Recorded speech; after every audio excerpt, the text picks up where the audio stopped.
Hello students, हमने हमारी पिछली वीडियो में काव्य खंड का पाठ 1 रेदास के पद को पढ़ा, समझा तथा उसमें आए व्याकरण के पाठ को पढ़ा था।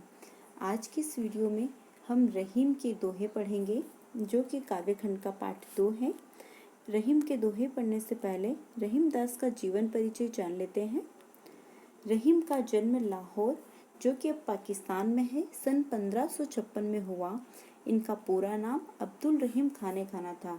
रहीम जी का पूरा नाम क्या था? अब्दुल रहीम खाने खाना। रहीम अरबी, फारसी, संस्कृत और हिंदी के अच्छे जानकार थे, और जो रहीम जी थे उनको अरबी, फारसी के साथ साथ संस्कृत और हिंदी भी बहुत अच्छे से आती थी। इनकी नीतिपरक उक्तियों पर संस्कृत कवियों की स्पष्ट छाप परिलक्षित होती हैं। रहीम मध्यम युगीन दरबारी संस्कृति के प्रतिनिधि कवि माने जाते थे।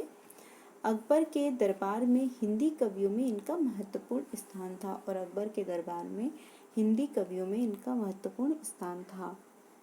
रहीम अकबर के 9 रत्नों में से एक थे। आपने इतिहास में पढ़ा होगा अकबर के 9 रत्न, जिसमें से एक अब्दुल रहीम खाने खाना भी हुआ करते थे।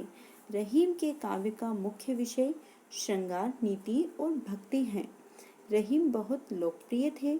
इनके दोहे सर्वसाधारण को आसानी से याद हो जाते थे। इनके नीतिपरक दोहे ज़्यादा प्रचलित हैं, जिसमें दैनिक जीवन के दृष्टांत देखकर कवि ने उन्हें सहज, सरल और बोधगम्य बना दिया है। रहीम को अवधी और ब्रज दोनों भाषाओं का समान अधिकार था। उन्होंने अपने काव्य में भावपूर्ण भाषा का प्रयोग किया। रहीम की प्रमुख कृतियाँ मीन्स रचनाएं रहीम सतसई, श्रृंगार सतसई, मंदनाष्टक, रास पंचाध्यायी, रहीम रत्नावली, बरवे, भाषिक भेद वर्णन आदि हैं। ये सभी कृतियाँ रहीम ग्रंथावली में ही सम्मिलित हैं। प्रस्तुत पाठ में रहीम के नीति परक दोहे दिए गए हैं। ये दोहे जहाँ एक और पाठक को औरों के साथ कैसा बर्ताव करना चाहिए इसकी शिक्षा देते हैं, वहीं मानव मात्र को करणीय और अकरणीय आचरण की भी नसीहत देते हैं। इन्हें एक बार पढ़ लेने के बाद भूल पाना संभव नहीं है, और उन स्थितियों का सामना होते ही इनका याद आना लाजमी है, जिनका इसमें चित्रण है। यहाँ पर कवि ने अपनी रचनाओं को, अपने दोहों को बहुत ही अच्छे से प्रस्तुत किया है। आइए हम इनके दोहों को देखते हैं। रहीम जी का पहला दोहा। रहीमन धागा प्रेम का मत तोड़ो चटकाए, टूटे से फिर ना मिले, मिले गांठ पड़ी जाए। यहाँ पर रहीम जी, चटकाए का मतलब है झटके से खींचना। झटके से खींचकर जब हम किसी चीज़ को तोड़ते हैं उसको हम चटकाए कहते हैं।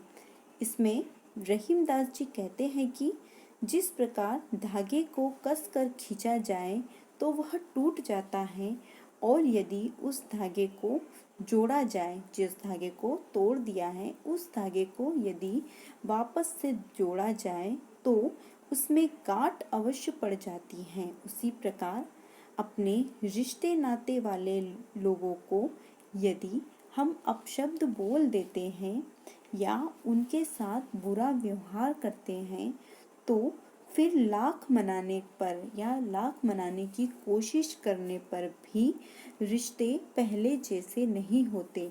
अगर टूटे हुए रिश्ते जुड़ भी जाते हैं तो भी दिल में कहीं ना कहीं उनके प्रति नफरत पैदा होती रहती है, और कहीं ना कहीं गांठ पड़ी हुई रहती है। इसलिए हमें किसी के साथ बुरा बर्ताव नहीं करना चाहिए।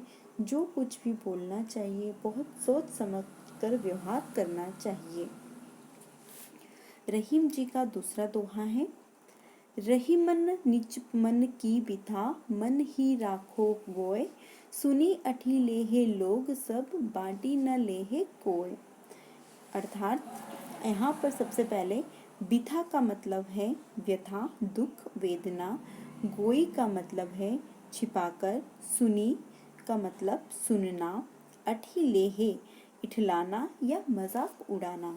इसका भावार्थ है, रहीम जी कहते हैं कि हमें अपने दुखों को मन के भीतर रखना चाहिए, किसी और को नहीं कहना चाहिए, क्योंकि इस संसार में दुख को बांटने वाले लोग बहुत कम मिलते हैं, परंतु आपके दुखों का मजाक उड़ाने वाले लोग बहुत मिलते हैं। इसलिए आपको अपने दुखों को सभी के सामने नहीं रोना चाहिए, नहीं बांटना चाहिए। तीसरा दोहा है,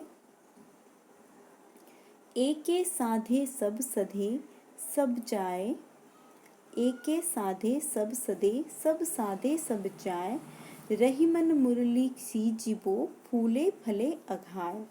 इसके शब्दार्थ हैं, सींचिबो का मतलब है सिंचाई करना, पौधे को पानी देना, और अघाय का मतलब है तृप्त होना। इस दोहे के यहाँ पर दो अर्थ निकलते हैं। सबसे पहले हम पहले अर्थ को समझेंगे। रहीम जी कहते हैं कि जिस प्रकार जड़ को पानी देने से स्वतः उस पर पौधे के अन्य भागों तक पानी पहुंच जाता है, जिस प्रकार हम पौधे को क्या करते हैं, जड़ों को ही पानी देते हैं, उससे क्या होता है, पौधे के अन्य भाग जैसे पत्तियां, डालियां, सब तक पानी पहुंच जाता है। उसी प्रकार मनुष्य को एक ही ईश्वर की आराधना करनी चाहिए, उसी से उसके सारे मनोरथ पूर्ण हो सकते हैं। इसका दूसरा अर्थ है, रहीम कहते हैं कि जैसे पौधे को जड़ से सींचने पर उसके फल फूल मिलते हैं, वैसे ही मनुष्य को एक समय में एक ही कार्य पर ध्यान लगाना चाहिए, तभी उसके सारे कार्य पूरे हो सकते हैं।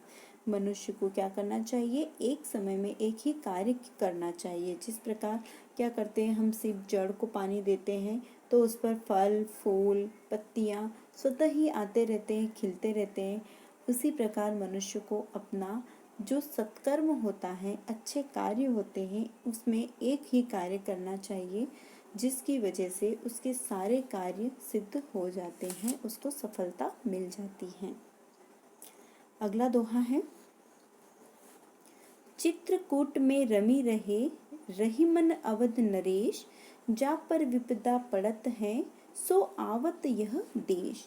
नरेश का मतलब है राजा, विपदा विपत्ति, आवत आना।